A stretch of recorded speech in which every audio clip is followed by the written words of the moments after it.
ಚಿಂದಿ ಉಡಾಯಿಸೋ ಖಾರ ಬಣ್ಣ ರುಚಿಯನ್ನು ನೀಡುತ್ತದೆ. ಮೆಣಸಿನ ಪುಡಿ ಚಿಂದಿ ಉಡಾಯಿಸೋ ಖಾರ ಬಣ್ಣ ರುಚಿ. ಮೈಸೂರಿನಲ್ಲಿ ಡ್ರಗ್ಸ್ ಫ್ಯಾಕ್ಟರಿ ಪತ್ತೆ ಪ್ರಕರಣ ಸಂಬಂಧ ರಾಜಾರೋಷವಾಗಿ ಡ್ರಗ್ಸ್ ತಯಾರಿಕೆ ನಡೆದಿತ್ತು. ಇದು ತುಂಬಾ ಆತಂಕಕಾರಿಯಾದ ವಿಚಾರ ಅಂತ ಬೆಂಗಳೂರಿನಲ್ಲಿ ಗೃಹ ಸಚಿವ ಡಾಕ್ಟರ್ ಜಿ ಪರಮೇಶ್ವರ್ ಹೇಳಿಕೆ ಕೊಟ್ಟಿದ್ದಾರೆ. ಈ ಬಗ್ಗೆ ಸಂಪೂರ್ಣ ಮಾಹಿತಿ ಇನ್ನೂ ಬರಬೇಕಾಗಿದೆ. ಸ್ಥಳೀಯ ಪೊಲೀಸರಿಗೆ ಕ್ರಮ ತೆಗೆದುಕೊಳ್ಳಿ ಅಂತ ಸೂಚನೆ ಕೊಟ್ಟಿದ್ದೇವೆ. ಇದು ಸ್ಥಳೀಯ ಪೊಲೀಸ್ ಠಾಣೆಯವರಿಗೆ ಗೊತ್ತಾಗಿಲ್ಲ. ಮುಂಬೈ ಪೊಲೀಸರು ಬಂದು ದಾಳಿ ಮಾಡಿದ್ದಾರೆ. ಇದರಲ್ಲಿ ನಮ್ಮದೇ ಲೋಪ ಎದ್ದು ಕಾಣ್ತಾ ಇದೆ. ಕ್ರಮ ಕೈಗೊಳ್ಳೋದಕ್ಕೆ ಎಸ್ಪಿಗೆ ಸೂಚನೆ ಕೊಟ್ಟಿದ್ದೇವೆ. ಬೆಂಗಳೂರಿನಲ್ಲಿ ಗೃಹ ಸಚಿವ ಡಾಕ್ಟರ್ ಜಿ ಪರಮೇಶ್ವರ್ ಅವರು ಹೇಳಿಕೆ ಕೊಟ್ಟಿದ್ದಾರೆ. ಇಂಥ ಒಂದು ಆತಂಕಕಾರಿ ಬೆಳವಣಿಗೆ ಆಗಬಾರ್ದು. ಸ್ಥಳೀಯ ಪೊಲೀಸರ ಕೊರತೆ ಎದ್ದು ಕಾಣಿಸ್ತಾ ಇದೆ ಅಂತೇಳಿ ಪರಮೇಶ್ವರ್ ಅವರು ಪ್ರತಿಕ್ರಿಯೆ ಕೊಟ್ಟಿದ್ದಾರೆ. ಸಂಪೂರ್ಣ ಮಾಹಿತಿ ಇನ್ನೂ ನನಗೆ ಬಂದಿಲ್ಲ.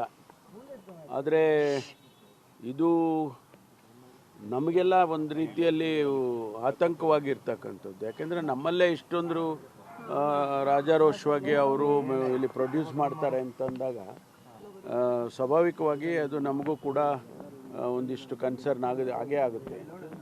ಅದಕ್ಕೆ ನಾನು ಆ ಸ್ಥಳೀಯ ಪೊಲೀಸ್ ಯಾರಿದ್ದಾರೆ ಆ ಪೊಲೀಸ್ ಸ್ಟೇಷನ್ ಲಿಮಿಟಲ್ಲಿ ಅವರಿಗೆಲ್ಲ ಕ್ರಮ ತಗೋಬೇಕು ಅವ್ರ ಮೇಲೆ ಅಂತಲೂ ಕೂಡ ಹೇಳಿದ್ದೇನೆ. ಯಾಕೆಂದರೆ ನಿಮಗೆ ಆ ಏರಿಯಾದವರು ನಿಮಗೆ ಗೊತ್ತಾಗಲಿಲ್ಲ ಈ ಥರದ್ದು ಆ್ಯಕ್ಟಿವಿಟೀಸ್ಗಳು ನಡೆಯುತ್ತೆ ಅಂತ ಅಂದಾಗ ಯಾರೋ NIA ಅಥವಾ ಇನ್ನೊಬ್ಬರು ಮತ್ತೊಬ್ಬರು ಬರ್ತಾರೆ ಅಂದಾಗ ಬಾಂಬೆ ಪೊಲೀಸ್ ಬಂದು ಈ ರೀತಿಯೆಲ್ಲ ಅವ್ರು ಬಂದು ಇದು ಮಾಡ್ತಾರೆ ಅಂತ ಅಂದಾಗ ಸ್ವಾಭಾವಿಕವಾಗಿ ನಮ್ಮಲ್ಲಿ ಲ್ಯಾಪ್ಸಸ್ ಕಾಣಿಸುತ್ತೆ. ಅದಕ್ಕೆ ನಾನು ಸೂಚನೆ ಕೊಟ್ಟಿದ್ದೇನೆ. ಅವ್ರ ಮೇಲೆ ಕ್ರಮ ತಗೊಳ್ಳಿ ಅಂತಲೂ ಹೇಳಿದ್ದೇನೆ. ಜೊತೆಗೆ ಎಲ್ಲ ಕಡೆನೂ ಸ್ವಲ್ಪ ಸೆನ್ಸಿಟೈಸ್ ಮಾಡಿ ಎಲ್ಲ SPಗಳಿಗೆ ಅವರವ್ರ ಏರಿಯಾದಲ್ಲಿ ಸ್ವಲ್ಪ ಈ ಡ್ರಗ್ಸ್ ವಿಚಾರದಲ್ಲಿ ಸೀರಿಯಸ್ ಆಗಿ ತಗೋಬೇಕು. ಸಂಪೂರ್ಣ ಮಾಹಿತಿ ಇನ್ನೂ ನನಗೆ ಬಂದಿಲ್ಲ.